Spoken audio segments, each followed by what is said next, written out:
Assalamualaikum sahabat semuanya.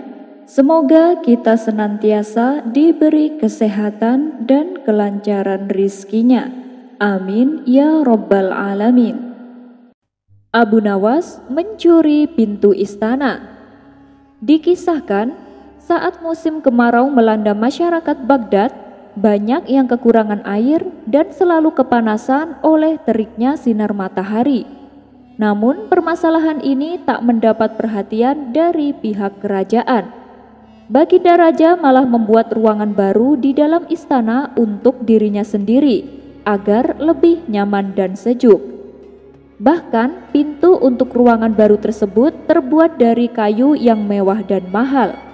Walhasil Baginda Raja pun merasa senang. Meskipun musim panas dan kemarau melanda, tapi bagi Baginda Raja hanya dengan membuka pintu tersebut, ia bisa merasakan kesejukan dan kenyamanan. Melihat itu, Abu Nawas merasa geram dan merencanakan sesuatu. Akhirnya, terbesitlah ide konyol untuk mengerjai Baginda Raja dan menyadarkannya. Singkat cerita, berkat siasat dan akal cerdiknya, ia berhasil mencuri pintu tersebut. Lalu diletakkan di tengah-tengah pemukiman penduduk. Di hadapan orang-orang, Abu Nawas berteriak, "Kalau kalian tidak ingin kepanasan, bukalah pintu ini. Niscaya kalian akan merasakan kesejukan." Para warga yang melihat tingkah Abu Nawas ini menganggapnya gila dan sudah tidak waras. Sementara di dalam istana dihebohkan oleh pintu yang hilang. Baginda Raja pun dibuat murka karena kejadian ini, apalagi ketika mengetahui bahwa Abu Nawaslah yang telah mencuri pintu tersebut. Ia pun mendatangi Abu Nawas dengan didampingi beberapa pengawal. "Hei Abu Nawas, dasar pencuri biadab, berani-beraninya kau mencuri pintu istana," bentak Baginda Raja emosi. Abu Nawas hanya terdiam sambil menundukkan kepalanya. "Apa maksudmu melakukan ini? Dan kenapa pintu itu malah kau letakkan di tengah-tengah pemukiman penduduk?" tanya Baginda Raja. "Ampun Paduka yang mulia, para warga mengeluhkan kepanasan dan kekurangan air dikarenakan kemarau melanda negeri kita," jawab Abu Nawas. "Tapi apa hubungannya dengan kau mencuri pintu?" tanya Baginda Raja kembali. "Ampun Paduka yang mulia, saya hanya ingin orang-orang juga merasakan hal yang sama.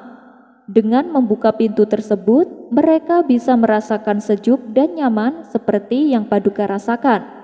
Oleh karenanya, saya mencuri pintu itu dan diletakkan di tengah-tengah pemukiman warga," jawab Abu Nawas.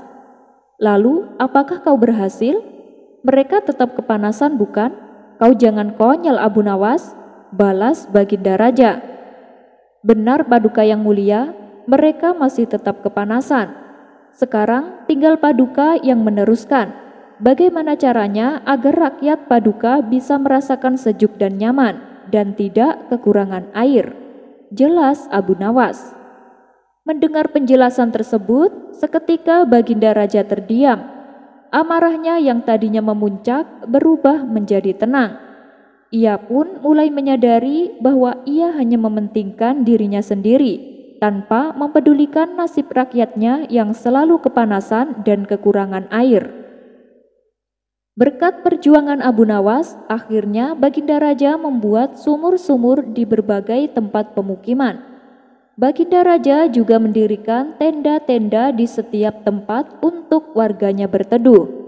Adapun para warga yang tadinya menganggap Abu Nawas gila, kini berbalik memujinya dan meminta maaf kepadanya. Kisah selanjutnya. Luasnya permukaan bumi yang kita pijak, ternyata masih ada wilayah yang belum diketahui keberadaannya oleh manusia. Ada bumi bagian lain yang keberadaannya masih sangat misteri. Bahkan para ilmuwan dunia pun sampai sekarang belum bisa menemukan. Mereka yang berpendapat demikian berdasarkan kisah seorang pemuda Bani Israel bernama Balukia. Dalam bukunya, Muhammad As-Sa'labi mengisahkan, jauh sebelum era kelahiran Nabi Muhammad, ada seorang ahli kitab bernama Isa. Beliau termasuk ulama pada zaman Bani Israel. Kesehariannya selalu ia sibukkan dengan membaca kitab yang berisi kisah-kisah terdahulu. Dari kitab-kitab yang ia baca, Isa menemukan sebuah kisah yang menjelaskan akan adanya Nabi akhir zaman. Dalam kitab tersebut disebutkan ciri-ciri, sifat, dan nama nabinya. Dialah Muhammad, manusia agung, penutup para nabi. Kisah tentang nabi akhir zaman ini lalu ia tulis dalam sebuah lembaran, dan lembaran tersebut ia sembunyikan pada sebuah peti yang terkunci. Kuncinya dia sembunyikan di tempat yang tidak ada seorang pun tahu. Isa sendiri memiliki putra bernama Balukia. Menjelang wafatnya, Isa berpesan kepada putranya agar kelak nanti menjadi hakim di kalangan Bani Israel. Beberapa tahun kemudian sepeninggalan Isa, Balukia tumbuh menjadi pemuda yang soleh. Ia pun melaksanakan wasiat sang ayah untuk menjadi seorang hakim. Kecerdasan dan sikap bijak saat menjabat sebagai hakim membuat Balukia sangat dicintai oleh kalangan Bani Israel. Suatu ketika, Balukia menemukan peti terkunci peninggalan ayahnya. Ia bertanya kepada ibunya, apa isi dari peti tersebut? Namun ibunya menjawab tidak tahu. Karena penasaran, Balukia membongkar kuncinya. Dan saat peti tersebut dibuka, ternyata berisi lembaran yang bertuliskan tentang sifat-sifat Nabi akhir zaman. Dari situlah Balukia juga baru mengetahui bahwa Muhammad adalah penutup para nabi. Surga diharamkan bagi para nabi, sehingga Muhammad dan umatnya masuk terlebih dahulu. Setelah selesai membacanya, dia bawa lembaran tersebut kepada ulama Bani Israel. Tatkala mereka membacanya, para ulama Bani Israel ini berkata kepada Balukia, "Bagaimana ayahmu mengetahui hal ini, tetapi dia tidak memberitahu kepada kami? Demi Allah, seandainya bukan karena engkau, pasti kuburannya akan kami bakar. Karena ayahmu telah menyembunyikan berita tentang Nabi akhir zaman." Rupanya kisah tentang akan adanya Nabi akhir zaman membuat Balukia terobsesi untuk mencari keberadaannya. Balukia pun akhirnya memilih untuk beranjak dari kampungnya. Dia pamit kepada ibunya dan berjanji tidak akan kembali hingga dirinya bertemu dengan Muhammad. Dengan memantapkan keinginan dan niat tulus, Balukia melangkah tanpa ada petunjuk pasti di mana keberadaan Muhammad. Balukia pun memulai pengembaraannya. Petualangan yang sesungguhnya membuat dirinya menemukan wilayah yang tak pernah terbesit di benaknya. Tempat pertama yang ia jumpai adalah wilayah yang dihuni oleh ular yang sangat besar. Ular tersebut tak henti-hentinya berzikir, "La ilaha illallah Muhammadur Rasulullah." Tidak ada Tuhan kecuali Allah, dan Muhammad adalah utusannya. Mendengar nama Muhammad disebut, Balukia pun memberanikan diri menghampiri ular besar itu. "Assalamualaikum," ucap Balukia. Sang ular merasa heran dengan kalimat yang diucapkan Balukia. "Kalimat apa itu?" tanya sang ular heran. Balukia menjawab, "Ini adalah kalimat yang diajarkan oleh nenek moyang kami, yaitu Nabi Adam." "Nabi Adam? Siapa itu Nabi Adam?" tanya sang ular kembali. "Nabi Adam adalah manusia pertama yang Allah ciptakan," balas Balukia. "Bagaimana engkau tidak mengetahui Nabi Adam? Sedangkan aku mendengar engkau berulang kali menyebut nama Muhammad," tanya Balukia. Sang ular menjawab, "Sejak pertama aku diciptakan, aku hanya diperintah Allah untuk senantiasa berzikir menyebut nama Allah dan Muhammad." "Siapa kamu dan dari mana asalmu?" tanya sang ular. "Saya adalah Balukia, saya dari golongan Bani Israel," jawab Balukia. "Saya sedang mencari keberadaan Nabi akhir zaman yang bernama Muhammad. Apakah engkau mengetahuinya?" balas Balukia balik bertanya. Namun sang ular tidak menjawab pertanyaan Balukia.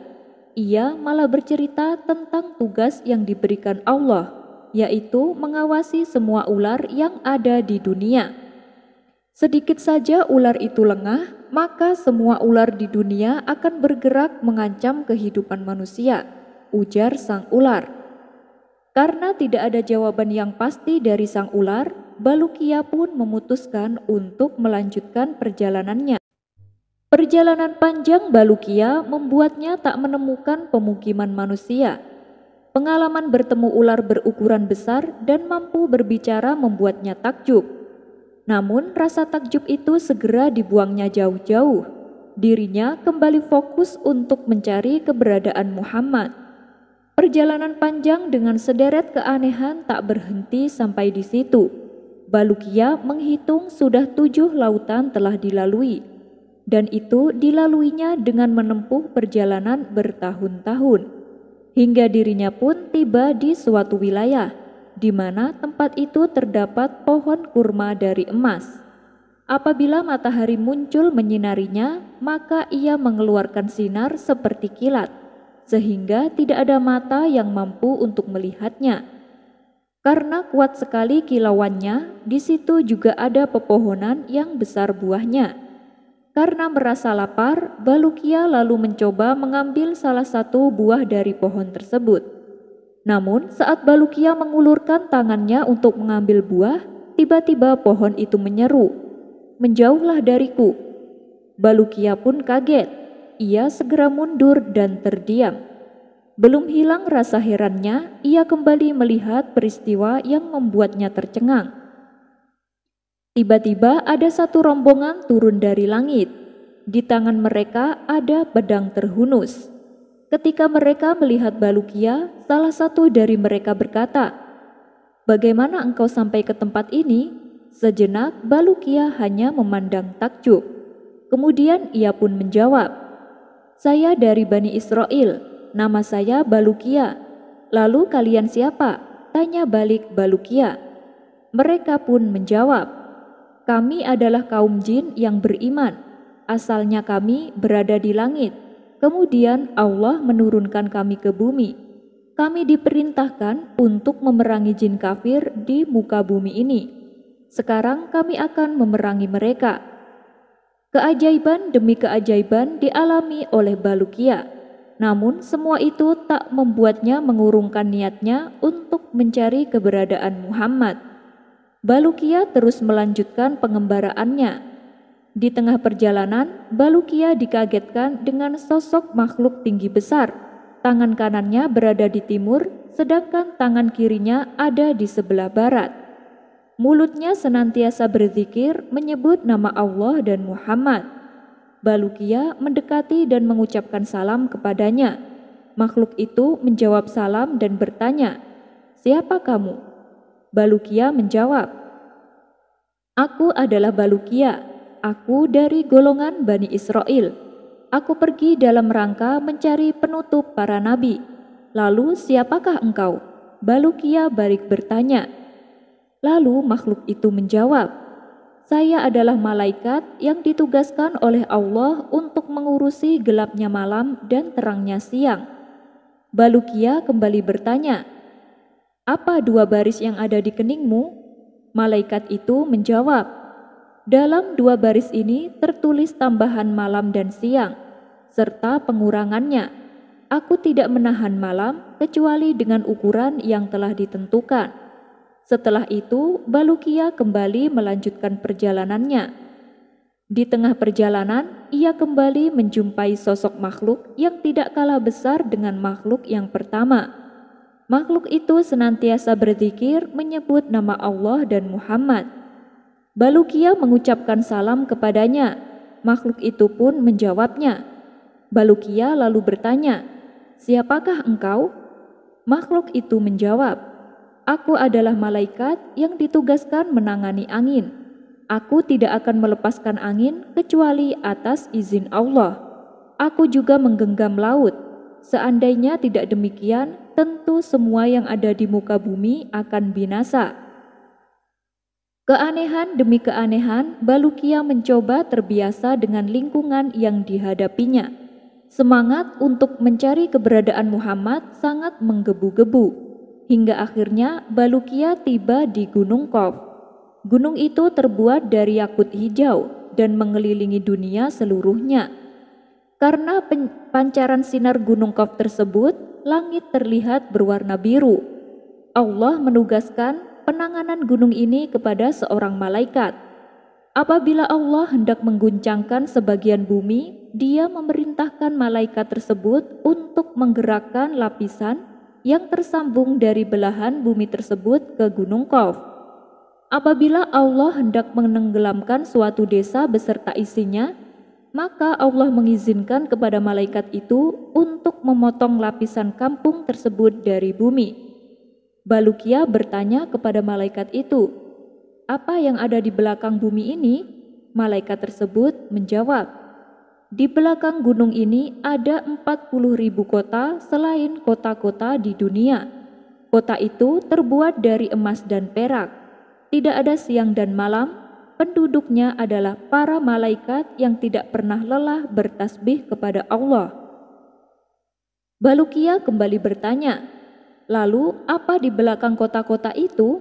Malaikat tersebut menjawab, "Di belakangnya ada 70.000 hijab. Setiap hijab besarnya seukuran dunia.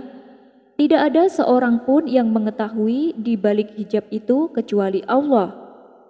Balukia pun meninggalkan malaikat itu. Dia melanjutkan perjalanannya hingga sampailah ia ke sebuah gunung. Di sana ada malaikat-malaikat yang rupa mereka seperti kijang. Balukia mengucapkan salam kepada mereka. Mereka pun membalasnya. Balukia lalu bertanya kepada mereka, "Siapa kalian?" Mereka menjawab, "Kami adalah sebagian malaikat Allah. Di sini kami beribadah kepada Allah semenjak kami diciptakan." Balukia kembali bertanya kepada mereka tentang gunung besar yang menghadap kepada mereka, yang menyinarkan cahaya seperti matahari. Mereka pun menjawab, "Itu gunung dunia yang terbuat dari emas. Semua logam emas yang ada di bumi bersumber darinya." Kemudian Balukia meninggalkan mereka. Dia melanjutkan perjalanannya hingga sampai ke sebuah laut yang luas. Di sana Balukia kembali menjumpai makhluk yang luar biasa. Makhluk tersebut adalah 2 ikan yang sangat besar. Balukia mengucapkan salam kepada mereka dan mereka pun membalasnya. Kedua ikan itu bertanya kepada Balukia, "Siapa engkau, hai makhluk Allah?" Balukia menjawab, "Saya Balukia dari Bani Israel. Saya datang dalam rangka mencari Muhammad, penutup para nabi. Apakah kalian memiliki sesuatu yang bisa aku makan?" tanya Balukia. Atas izin Allah, kedua ikan itu memberikan roti kepada Balukia. Balukia pun segera memakannya. Kemudian Balukia melanjutkan perjalanannya. Kini ia sampai di sebuah wilayah yang dihuni oleh seekor burung yang sangat besar. Burung tersebut memiliki bentuk yang sangat indah. Keindahannya tidak pernah dilihat mata. Burung itu bertengger di atas sebuah pohon, di mana di bawahnya terdapat hidangan berupa ikan panggang. Balukia mendekati burung tersebut. Ia mengucapkan salam dan bertanya, "Siapa engkau?" Burung itu menjawab, "Aku adalah salah satu malaikat yang ada di surga. Aku diutus oleh Allah mengirim hidangan ikan panggang ini kepada Adam dan Hawa ketika keduanya baru bertemu dan berkumpul di Gunung Arafah. Setelah Adam dan Hawa menyantap hidangan ini, lalu Allah menyuruhku untuk meletakkan hidangan tersebut di sini, dan aku berdiam diri di dekatnya hingga hari kiamat. Allah juga memerintahkanku untuk memberikan hidangan ini kepada orang yang datang kemari." Maka Balukia pun memakan hidangan tersebut. Akan tetapi tak sedikit pun hidangan itu berkurang. Hidangan itu kembali keadaannya seperti semula. Karena merasa heran, Balukia lalu bertanya perihal hidangan yang dimakannya. Burung tersebut menjelaskan, Sesungguhnya makanan dunia akan berkurang dan berubah apabila dimakan ataupun didiamkan. Sementara makanan surga tidak akan pernah berkurang dan berubah sedikit pun. Balukia kembali bertanya, apakah ada seseorang yang pernah memakan hidangan ini? Burung itu menjawab, iya, sudah ada. Sesungguhnya Nabi Khidir terkadang datang ke sini dan memakan hidangan ini. Setelah itu dia pergi lagi. Mendengar nama Nabi Khidir disebut, Balukia memutuskan untuk tinggal di tempat itu. Balukia berharap Nabi Khidir akan kembali datang agar ia bisa menemuinya. Ia ingin menanyakan berbagai hal kepadanya, termasuk keberadaan Nabi akhir zaman. Hingga pada suatu hari, Nabi Khidir pun akhirnya datang dengan menggunakan baju serba putih. Melihat itu, Balukia segera menyambutnya dengan ucapan salam. Assalamualaikum wahai Nabiullah. Nabi Khidir pun membalas salamnya. Balukia lalu berkata, aku telah bepergian dalam rangka mencari Nabi akhir zaman.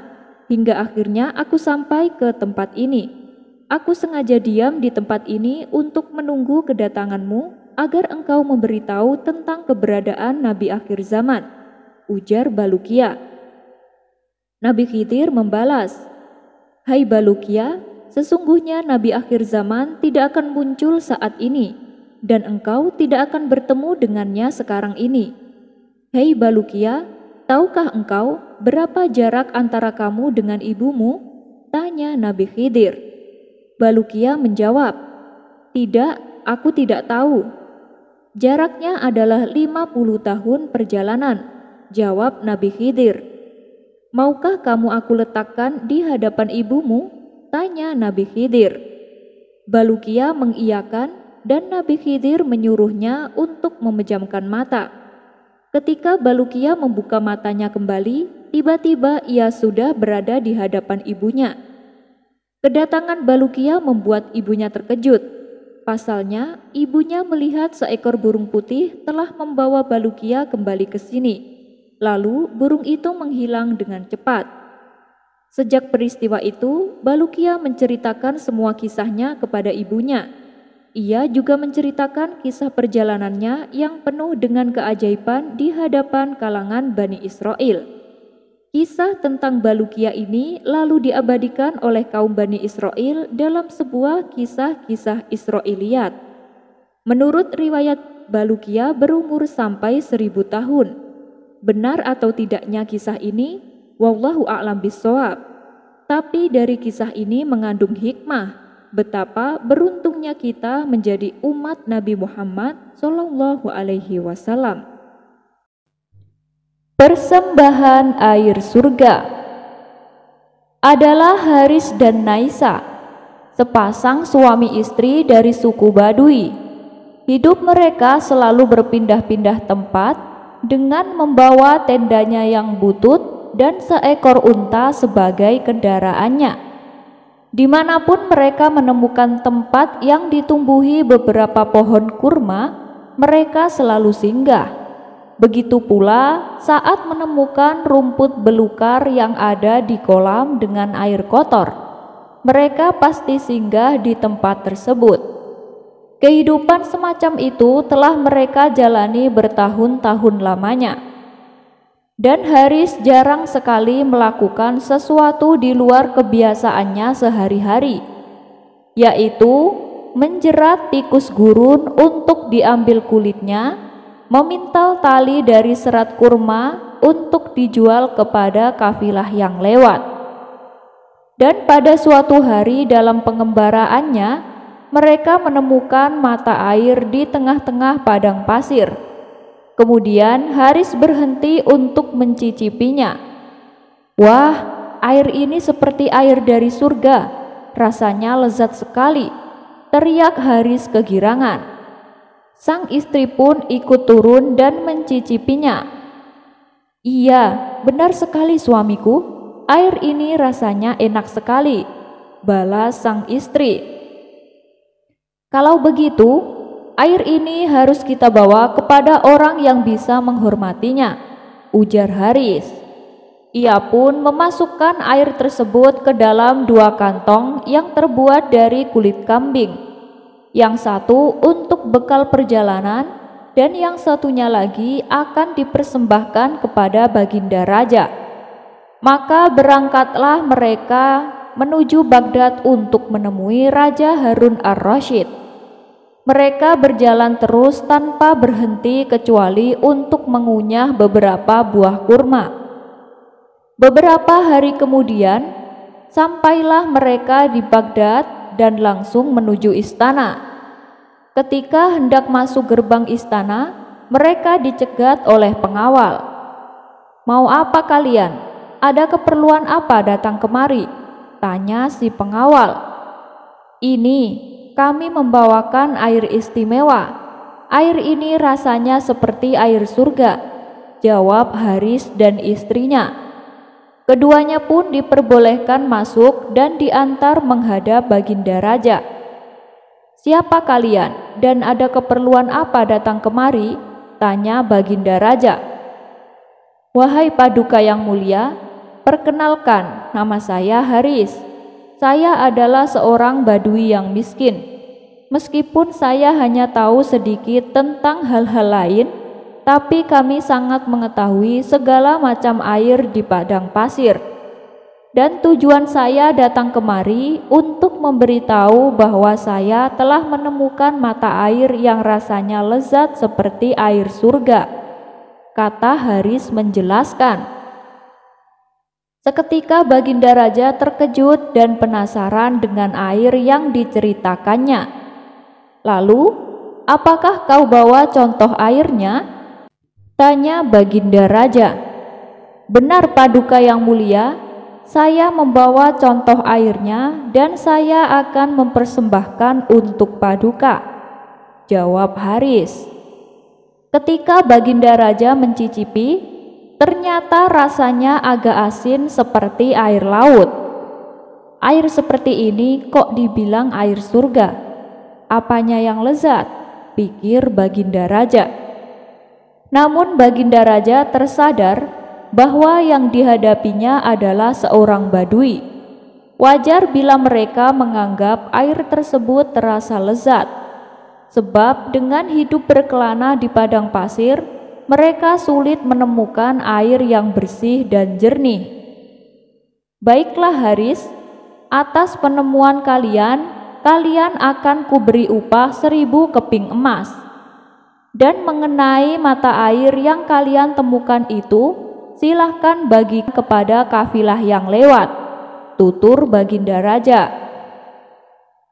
Mendengar hal itu, Haris pun merasa bahagia, karena ia beranggapan mata air yang ditemukannya sangat berharga dan membuat sang raja bangga.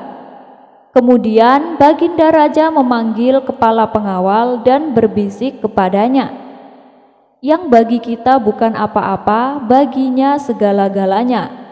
Oleh karena itu, bawalah mereka pergi dari istana pada malam hari.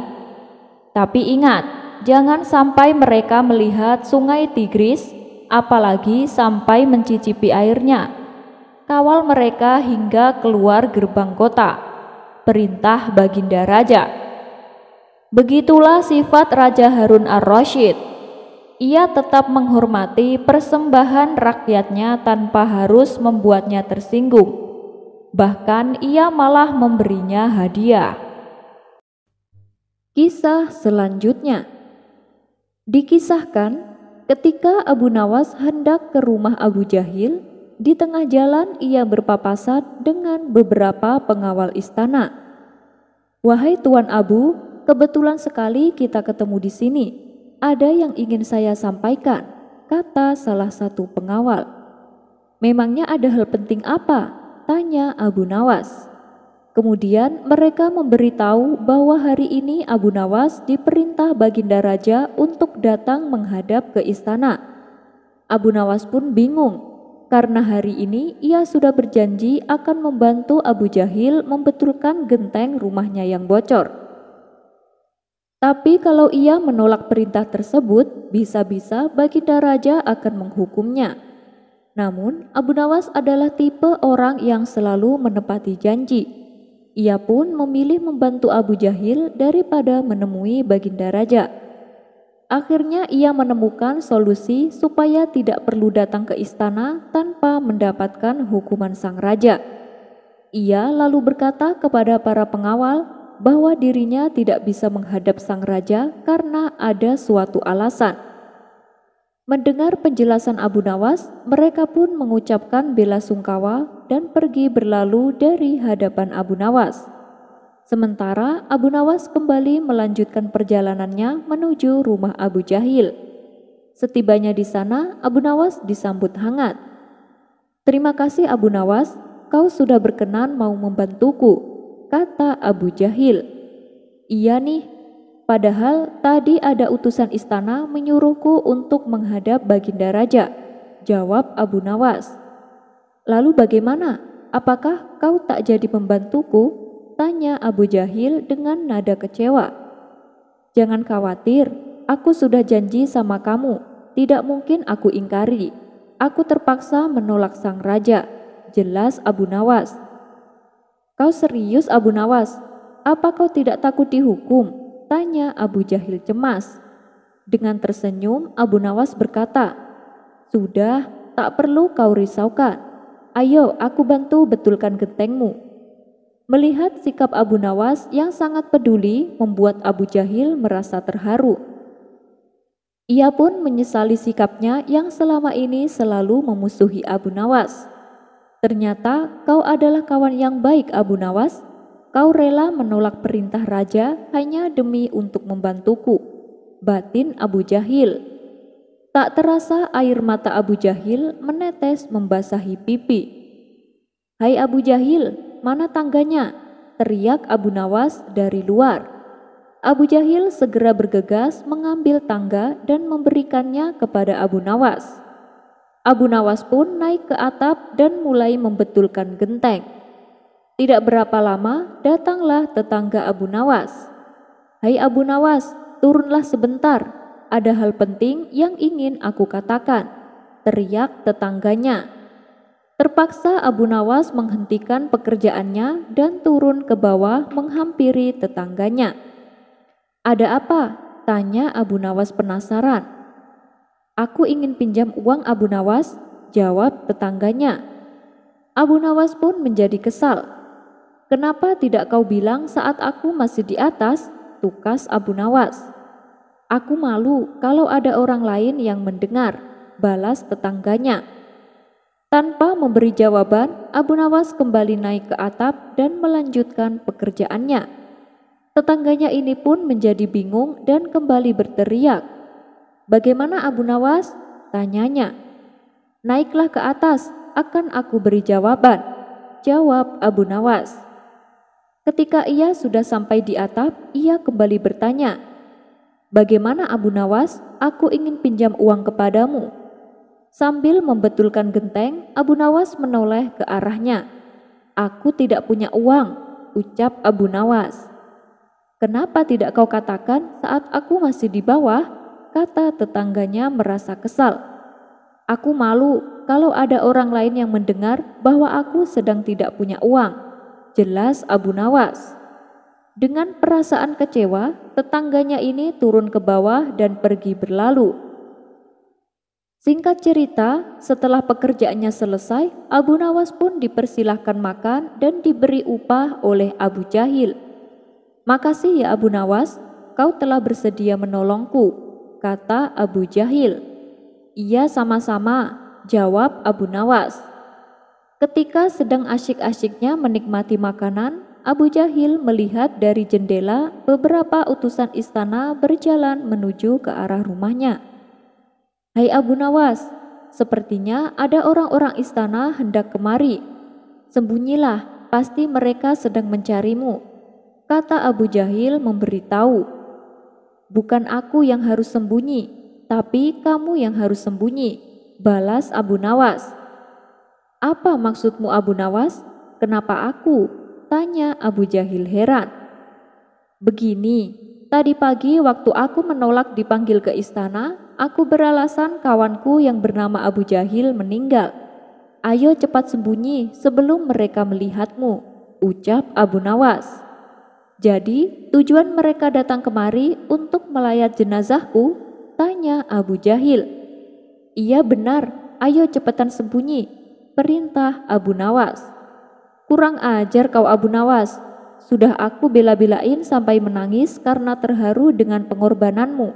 Ternyata kau masih saja berbuat usil padaku, kata Abu Jahil geram. Abu Nawas menjadi dokter, si pasien malah meninggal.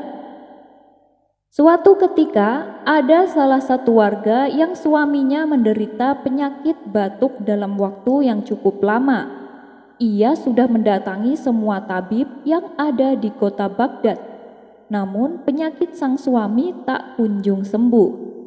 Kemudian salah satu tetangganya menyarankan supaya meminta tolong kepada Abu Nawas. Dia kan bukan tabib, mana mungkin bisa mengobati, kata si wanita menolak. Iya saya tahu, tapi dia pernah mengobati putra mahkota dan juga pernah mengobati Baginda Raja. Lalu keduanya bisa sembuh oleh Abu Nawas, ujar tetangganya. Baiklah, apa salahnya kalau dicoba, pikir si wanita. Kemudian pada esok harinya, si wanita mendatangi rumah Abu Nawas. Tuan Abu, sudilah kiranya Tuan Abu menyembuhkan penyakit suami saya, kata si wanita dengan menangis terseduh-seduh. Memangnya suami Anda sakit apa? Tanya Abu Nawas. Suami saya telah lama menderita penyakit batuk. Sudah banyak tabib yang saya datangi, tapi penyakit suami saya tak kunjung sembuh, jawab si wanita. Loh, saya ini kan bukan tabib, saya tidak tahu caranya menyembuhkan, balas Abu Nawas. Tapi kata tetangga saya, Tuan Abu pernah mengobati sang putra mahkota dan mengobati Baginda Raja. Dan kedua-duanya bisa sembuh oleh Tuan Abu, ujar si wanita. Kalau itu masalahnya beda lagi. Waktu sang pangeran jatuh sakit, penyakitnya karena sedang jatuh cinta. Sedangkan penyakit yang diderita Baginda Raja karena Baginda kurang berolahraga. Akan tetapi kalau penyakit yang diderita suami Anda harus mengkonsumsi ramuan obat dan itu yang tahu adalah tabib, kata Abu Nawas menjelaskan. Namun si wanita bersikukuh meminta pertolongan kepada Abu Nawas. Sejenak Abu Nawas berpikir. Akhirnya ia memberikan segelas air putih yang telah ia bacakan doa. Minumkan air ini kepada suamimu, tutur Abu Nawas. Apakah hanya dengan air ini batuk suami saya akan sembuh? Tanya si wanita agak ragu-ragu. Insya Allah sembuh, jawab Abu Nawas. Maka sambil membungkuk-bungkuk tanda berterima kasih, wanita itu membawa air tersebut pulang ke rumahnya dan meminumkannya kepada suaminya. Beberapa minggu kemudian, wanita itu datang lagi kepada Abu Nawas seraya marah-marah. Setelah minum air pemberian Tuan, suami saya bukannya sehat kembali, tapi justru meninggal dunia. Tuan adalah pembohong yang licik, ujar wanita itu dengan suara lantang. Seketika Abu Nawas terkejut mendengarnya, terlebih saat dirinya dianggap telah membunuh suaminya. Padahal air putih yang ia berikan adalah air putih yang telah ia bacakan doa untuk kesembuhan suaminya. Setelah keadaan mulai tenang, Abu Nawas kemudian berkata, "Maaf Bu, soal mati itu bukan wewenang saya, sebab ajal berada di tangan Tuhan. Saya hanya menyatakan bahwa dengan meminum air, penyakit batuk suami ibu insya Allah sembuh." Si wanita membalas, "Tapi kenyataannya suami saya malah meninggal," sergah si wanita. "Sabar dulu Bu, setelah suami ibu meninggal, apakah ia masih batuk?" tanya Abu Nawas membela diri. "Tentu saja tidak, mana ada orang mati masih bisa batuk," ujar si wanita. "Nah itu maksud saya, batuknya sembuh bukan? Adapun akhirnya suami ibu meninggal dunia, begitulah memang akhir hidup setiap insan. Saya dan ibu pun bakal meninggal. Bagaimana pula saya dapat mencegah kematian kalau takdir Tuhan yang telah menentukan ajalnya? Kata Abu Nawas beralasan. Setelah mendengar penjelasan Abu Nawas, si wanita lalu pamit pulang dengan perasaan tenang. Abu Nawas mempunyai ilmu teleportasi. Kecerdikan Abu Nawas dalam menghadapi masalah tak perlu diragukan lagi, apalagi ketika mendapat tantangan dari Baginda Raja. Bahkan tantangan yang terbilang mustahil pun dengan mudahnya diselesaikan oleh Abu Nawas. Sementara bagi sang raja sendiri, hal ini merupakan hiburan untuknya, meskipun terkadang menjadi bumerang. Bagaimana tidak? Karena bukan sekali dua kali saat Abu Nawas menyelesaikan tantangan justru membuat Baginda Raja malu di hadapan menteri-menterinya. Tapi itulah resiko yang harus ditanggung bila berurusan dengan orang cerdik seperti Abu Nawas. Dan kali ini Baginda Raja kembali ingin menguji kecerdikan Abu Nawas. Kisah ini berawal ketika Baginda Raja baru pulang dari negeri seberang. Ia pun menceritakan pengalamannya selama tinggal di sana, termasuk mengenai seorang pengawal pribadi Raja negeri seberang yang terkenal sakti. Si pengawal tersebut bisa muncul tiba-tiba tanpa diketahui dari mana datangnya. Mendengar cerita Baginda Raja, sang menteri pun merasa takjub. Maksud Paduka, pengawal itu muncul tiba-tiba, tanya sang menteri merasa heran. Benar menteriku, saat itu aku sedang duduk dengan Raja negeri seberang itu. Tapi di samping kanan kirinya tak ada seorang pun pengawal. Lalu aku coba tanya kepadanya, kenapa pengawalmu tidak mendampingi? Dia malah tersenyum. Kemudian dia teriak memanggil pengawalnya. Tiba-tiba di hadapan kami sudah berdiri seorang pengawal yang entah dari mana datangnya, kata Baginda Raja menjelaskan. Wah, bisa jadi pengawal tersebut sebenarnya adalah jin Paduka, timpal sang menteri. Mungkin juga bisa jadi dia adalah jin, balas Baginda Raja. Setelah mendengar cerita tersebut, sang menteri muncul ide akan sebuah tantangan. Kemudian ia pun mengungkapkan idenya tersebut kepada Baginda Raja. Paduka yang mulia, bukankah selama ini tantangan Paduka selalu berhasil dikalahkan Abu Nawas? Bagaimana kalau Abu Nawas ditantang seperti pengawal sakti itu? Kata sang menteri mengusulkan. Tantangan? Tantangan seperti apa? Aku belum paham dengan maksudmu, tanya Baginda Raja bingung.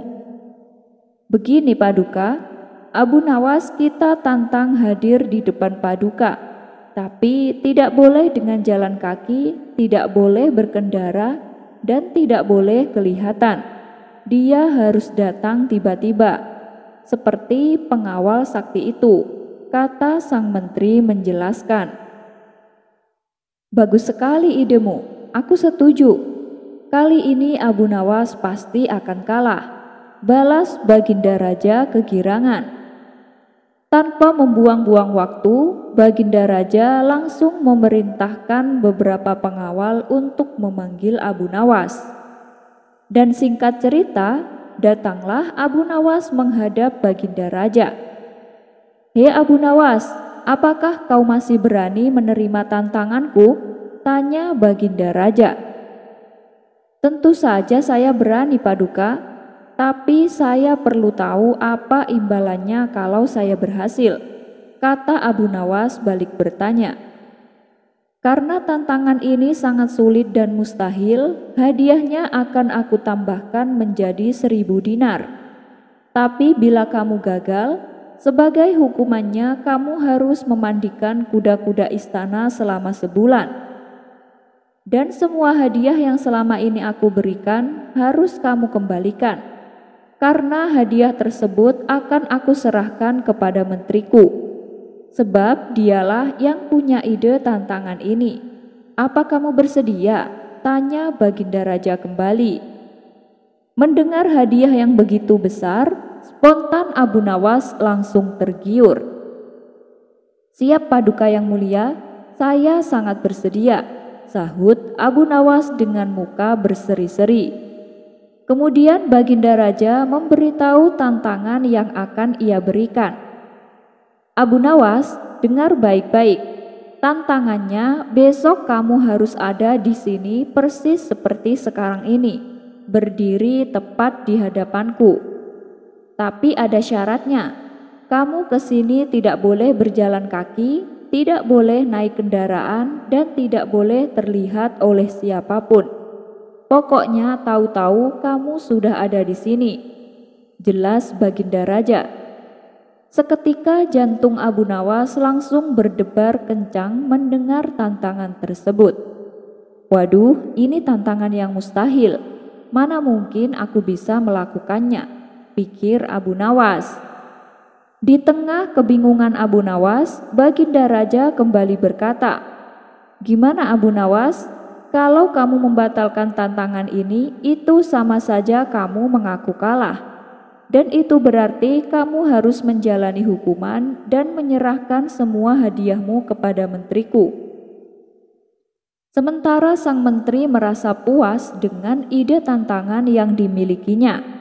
"Mampus kau Abu Nawas, kamu akan menderita selama sebulan," ucap sang menteri dalam hati.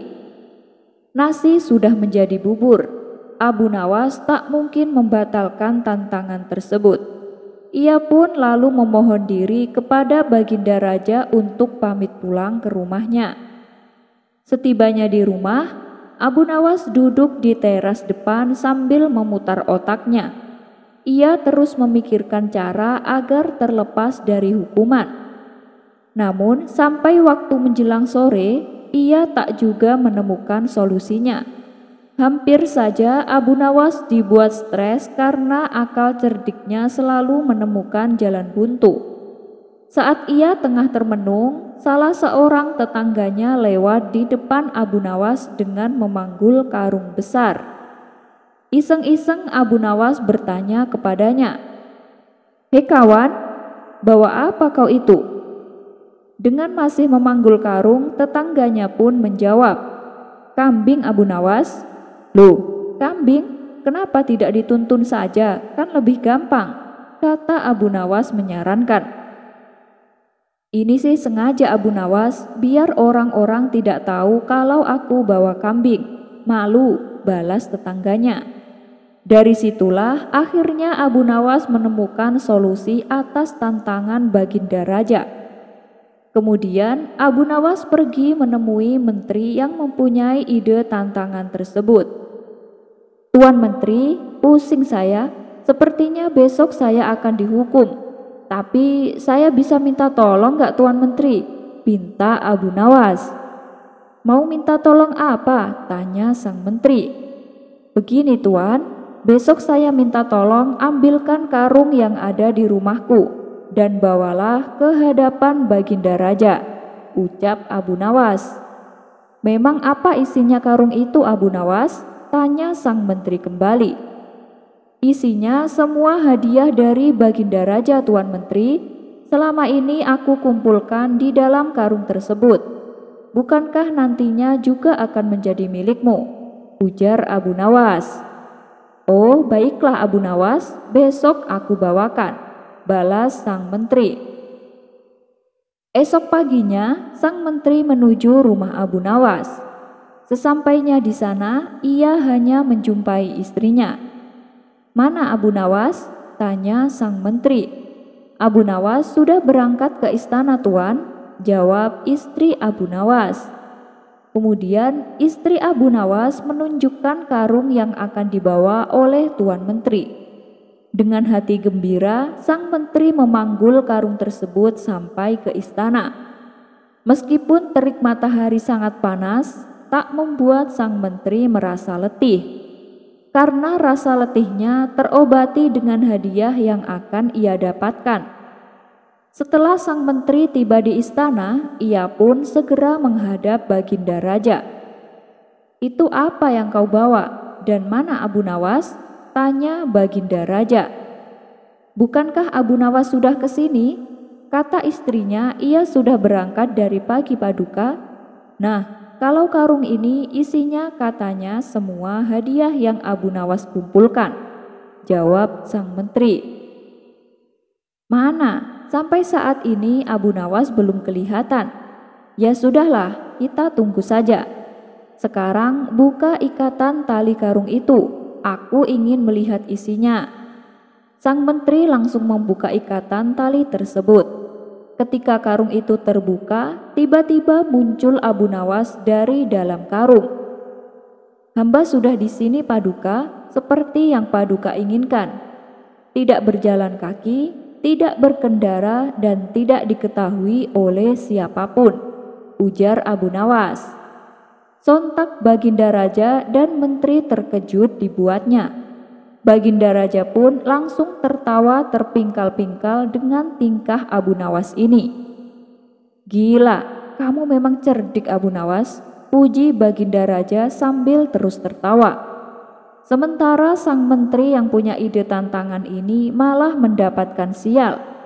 Ia bukan hanya gagal mendapat hadiah, tapi tanpa ia sadari, ia malah membantu Abu Nawas dalam menjalankan tantangannya.